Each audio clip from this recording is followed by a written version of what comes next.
Konnichiwa, hello, my name is Miki and welcome to my channel. In today's video, I'm going to be reviewing a foundation that has been out for a while now, but I'm just now getting my hands on this. This is the Anastasia Beverly Hills Luminous Foundation. We are now going into fall/winter time, and so I'm looking for more foundations that are luminous and dewy because I do have very dry skin, and so I'm going to be testing this guy out today. So if you're new here or you enjoy my channel, don't forget to hit that subscribe button. Also, don't forget to hit that bell notification so you know when I upload my videos. And as always, my disclaimer, if you are super sensitive to profanity or if you are easily offended, this is definitely not the place for you. I am a no filter bitch and I have no idea what's gonna come out of this mouth, so keep that in mind while you're watching. So if you guys are interested in how the Anastasia Beverly Hills Luminous Foundation works, then just stay tuned. Ooh, skin be looking a little crusty. I had like this really tough, hard, dry spot. I don't know if anybody else gets those, but they're almost as solid as like a scab, and you almost can't see it, but you can feel it. And I was just kind of like fucking with my nose all last night before I went to bed,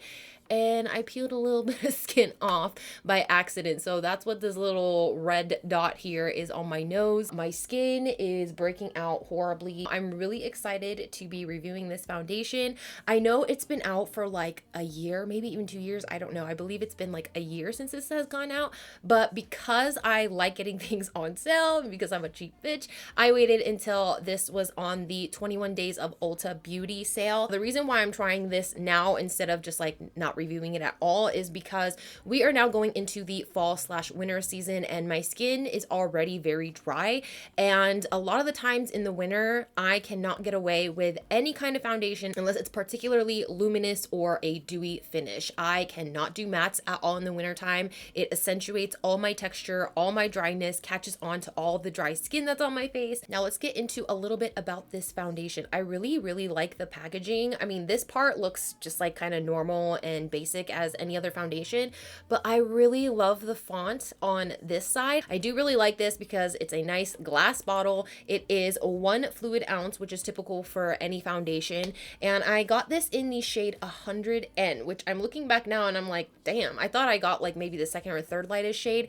but this is the lightest shade in this foundation. Now I'm going to read a little bit about this guy. Now this retails for $38. This is again the lightest shade, which is very fair skin with a neutral undertone. Now I try to get more so cool undertones or neutral undertones, but as I'm getting older, a little bit of my Asianness is coming out, so my undertone is slowly changing to kind of like a yellow undertone, but I still much prefer the cool tones or neutral undertones. Now it says the ABH Luminous Foundation is a water resistant liquid foundation that creates a luminous natural finish. The radiant formula delivers long wearing medium coverage yet still feels weightless and looks ultra fresh. This is the coverage you have been waiting for. Luminous foundation looks so great on its own. There's no need to set with a powder. I don't really know how I feel about that. It's available in 50 completely natural shades. This lightweight foundation blurs any imperfection, including discoloration and unevenness, which I have a lot of, without kicking or masking the skin's natural radiance. Well, your girl doesn't have any radiance because we dry and crusty. With the seamless application, this easy to blend face makeup leaves the skin with a perfected looking complexion that is free of flashbacks or oxidization. Oxidization. I don't know why I could not say that word. So just like every other foundation review, I have my Smashbox primerizer on, and I actually forgot to put sunscreen, so we're gonna go ahead and do that now. So I got the sunscreen on. We're gonna let that kind of sit a little bit while I just kind of look at this foundation. Now it's a very basic just pump foundation. I have my little palette here, and we're just gonna give this a nice little pump. I'm gonna do one pump like I usually do and do one side of my face with a sponge and the other side with my flat top kabuki brush. So that is about one pump. That's like almost nothing. I'm gonna go in with my Real Technique sponge, dry by the way. On this side I like to use my sponges dry because they give me a lot more coverage, and then on this side I'm gonna be going in with my infamous favorite flat top kabuki brush from Amazon. We're gonna go in with the first initial little stamp here, and we're just gonna go ahead and apply that to this side of the face. I'm a little shocked of how it feels on the face when I first started patting it in, because it feels like I'm patting in a serum. That's really different because most foundations, whenever I use a dry sponge, I can feel it going onto my skin. It feels like foundation's a little bit more of a thicker consistency. This actually feels like I'm putting on serum with a dry sponge, which is great because that means that this foundation is going to be lightweight. Most lightweight foundations that feel like this don't cake up too horribly on my skin. I have absolutely no more foundation, and I would say this is about a very light coverage because I still have a lot of imperfections kind of seeping through the foundation. Like, it's not medium coverage at all. But I will say I absolutely love the way my skin looks here, even though there are imperfections showing. I like to do a more lighter foundation these days because we are all wearing masks, but I do like this because this means that it is adjustable with the coverage. So if I want to go for a lighter coverage, I can do that with one pump for one side of my face with a dry sponge. Now I'm going to go ahead and add another full pump. These pumps are so freaking tiny, and I'm going to use my flat top kabuki brush, and we're going to go on this side now. I know this is going to give me a lot more coverage just because it is on a kabuki brush. On the brush, it definitely feels more like a foundation than a serum. I can feel that I'm already getting more coverage just because when you apply with a brush, you can kind of feel it. It's a lot thicker feeling on the skin. So I have one full pump here on this side. This is not even like medium coverage. Like, it's still in the light coverage domain. This pimpy is still out to grab you, and you can see everything. I do have a lot of texture here on the sides of my mouth. Why, I have no idea, but that is also my driest area on my face, which is probably why I have a lot of texture, but it's emphasizing a little bit of the texture here. But the fact that you can still see everything that's going on, I really don't like that. So I'm gonna go ahead and add another pump to this, and we're just gonna see if this will add some more coverage. Now this time I'm gonna take my Luxie brush. This is the Precision Foundation. I feel like this kind of gets into my skin, like makes the foundation melt and absorb into my skin a little bit better, and so I'm not having like foundation just sit on top. So I'm gonna go ahead and see if we can build this up.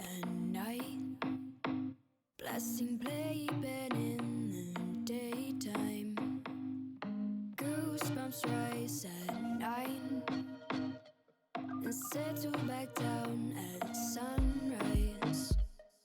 Cut the cord at noon and say you'll be back soon. It is now about medium coverage. I didn't have to use the full pump when I was using the Luxie brush just because it kind of concentrates the foundation on where I need it. Now I'm going to scoot up closer so you guys can see what is going on with my face. It's not that great. It's kind of crappy, but let's zoom up. My pores are fucking gigantic today. Look at this. I would definitely recommend using a pore filler with this one because holy pores. This is, oh, it has accentuated all the pores, which is kind of weird because it claimed to have, you know, filtering effects or blurring imperfections, and pores to most people, not to me anyway, are imperfections. Pores are completely natural to me. I don't know about that whole thing, but I am having a lot of texture emphasization. Is that even a word? A lot of texture emphasized here on the sides of my mouth. I've already got some dryness here on the chin, but that's normal. If you guys have watched any of my other foundation reviews, you will know that this part always creases first and has a dry patch endlessly. It never goes away. So you can see that my forehead is already kind of creasing. You guys, I look really fucking cakey like on the sides of my nose. It's a little ridiculous. Look how cakey that is. I don't know what it is with this foundation because it did say that it doesn't cake up. It helps with the imperfections or the pores or whatever. And that's not really doing much for my skin. It's kind of making my nose look a little dry. Do you guys see that? And it's not really adhering to my nose area. I don't really know how I feel about this one, you guys. This one is going to be I don't know. I'm gonna go in with my ColourPop Pretty Fresh concealer. This is in the shade Fair 7C, and I'm just going to pop a little bit. I don't use a lot of concealer these days. Now, before I do the rest of my face, I'm gonna go ahead and call the check-in time. It is now 12:19, but I'm gonna call the check-in time 12:10 because that is around the time I finish applying the foundation. I'm gonna go ahead and set with my infamous number 7 Perfect Press powder. Everything else that I put on my face will be listed in the description box below. And so yeah, let me go ahead and do the rest of my face and I will be right back. All right, I got the rest of the face done, and I gotta say, whenever I powdered, like, I didn't powder my forehead at all. I powdered just kind of this area here and around the sides of my mouth. As soon as I set it, it took off the foundation on my nose. Let me scoot. Oh my god, this fucking rat tail. I don't know what happened on my nose, but as soon as I added powder, it like picked up the foundation. You guys, this number 7 pressed powder is my tried and true. I've tried it with every single foundation that I have in my makeup room, and it has never done anything strange or weird or made me look more cakey or more dry or any of that stuff. And I've mentioned it in previous videos that this is my ultimate favorite powder because it just doesn't change anything, plus sets it in place. But for some reason, as soon as I put this powder on, it just really took off the coverage on my nose. And the sides of my nose are definitely a little bit more cakier than it would have if I didn't set it. So we're just gonna have to test this out, wear it throughout the day. Now, as for the shade match, I can't believe that this is a very close shade match. All right, so I have a lot of shit to do today, like a whole freaking list. It's not just errands today, but just going shopping for the bathroom. I am so excited because we finally have the bathroom set up to where I can put the baseboards in now. So we're just one more step closer to getting our bathroom remodel done, and I'm just hopefully it's done by the end of this month. So once again, the check-in time is 12:10, and I am just gonna go ahead and go about my day, and I will see you guys in my first check-in. All right, so the time is now 3:50, so about 20 more minutes and it'll be 4 hours. The foundation looks okay. I can't say that I really like it or I'm really into it. It's just because it's kind of accentuated my dryness a lot, and I don't think it's because I set it with the powder, because it didn't look this shitty when I left the house. But right here around my mouth area, it's kind of just broken down, really clinged to the dryness. I'm sorry about the lighting, you guys. It's really cloudy right now, so I can't really get good lighting in the car, but the foundation has completely rubbed off my nose, which is acceptable to me because I am wearing a mask. I'm taking it off and on, and I don't know, my forehead looks pretty fucking banging though. Like, I didn't set my forehead. That's the only place that I didn't set. So maybe this foundation would be better if I didn't set it, but I felt like I had to, because if I didn't, then I feel like this part here would look a lot worse. As you can see, my little big pimpy guy here is pretty dry looking, texturized.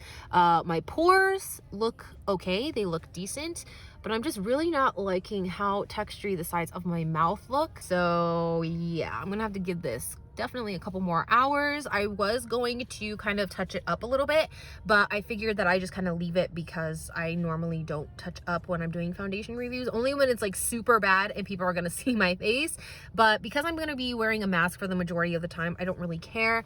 But would I wear this without a mask like this? Yes, but I would be a little embarrassed about this dry patch and like the texture and all that right here. So I'm gonna go and finish my errands. I still have like 4 stores to stop by, and so I'm gonna go ahead and do that, and I will see you guys in my last check-in. Today I'm so exhausted. The time is now 6:57, basically 7 o'clock, 10 more minutes, and I will have been wearing this foundation for 7 hours. So I feel like the foundation stayed on pretty well for the most part, considering that I had to wear a mask on and off all day long. There's no foundation at all left on my nose. It has just completely rubbed off. When I looked at my mask when I got home, there was a lot of foundation on there, so that's probably where it all went. There's a couple of places on my face that I'm just really not a big fan of, but it also has to do a lot with the way my skin is right now. It is so texturized and dry. Like, I literally have skin peeling. My forehead actually looks really fucking good. Like, there isn't that much creasing going on, especially here, considering when it started creasing. It started creasing right after I put it on, but it hasn't gotten any worse. The other thing is the sides of my nose. They've actually gotten better over time. It's still just as cakey as like my last check-in, but it hasn't gotten any worse. So there's that. And of course we got a lot of creasing and dryness here, but that's a given because, you know, in all my foundation reviews, I always have that. It still looks luminous and dewy. Even my forehead, you can tell like that's one place that I didn't set, and it's still looking like very luminous, very dewy. Now, even this area here, which is the part that I set, still looks luminous and dewy over time. I really like the way this foundation feels even after 7 hours. It doesn't feel thick, it doesn't feel cakey, although there are some spots like around my nose where I kind of just want to like do this, scratch it and kind of like wipe it off, but it's not really heavy like some foundations. A lot of foundations that I've tried up until this point, around the 5 or 6 hour mark, I can start feeling things break down on my face, and then when I go look, I'm just like, oh my god, it's embarrassing. I really can't say if you should set it or if you shouldn't set it. I feel like I'm gonna have to wear this a couple more times to really decide if it's a foundation that you should set or if it's gonna set on its own. Judging by my forehead, I feel like you don't have to set this, but the other thing is when you're wearing a mask, you kind of want to set your foundation, because a lot of the time if you don't set it, your mask is gonna rub the foundation off. Even if it's a foundation that sets itself, it's still going to rub off because there's really nothing there kind of protecting the foundation. Now, depending on how mature your skin is, how many creases and stuff you have, I do recommend setting this, but of course, again, with a very, very light hand.